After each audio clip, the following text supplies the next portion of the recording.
Yeah, great question. I actually developed my life plan when I was like 25 years old. And so I've been living that life plan since then. I've made some turns, I've made some adjustments, but basically what I'm doing now is what I planned when I was 25. Literally what I'm doing. And so as I started interacting with people all around the world, I started realizing that most of us don't spend the time, not even to make a life plan, but even just to think about their future. I've had, I've had one-on-ones with over 10,000 people, over 60,000 hours of one-on-one conversations, people around the world, and only 10% of them could answer the question, where do you want to be in 5 years? 10%.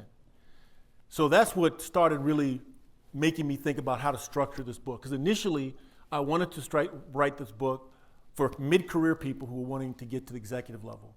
But as I started having more of these conversations and seeing the tone in the world, in this country, and seeing how it was impacting people's well-being and people giving up hope, I said, I've got to write a book in a way that is different from other kind of self-help and business leadership books, in that they talk a lot about, most of them, about the process and the model, and then people get lost.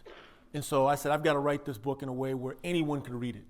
Like I said, if it's a school teacher or a student, or it could be an executive, could be someone who just graduated college, could be a high school student.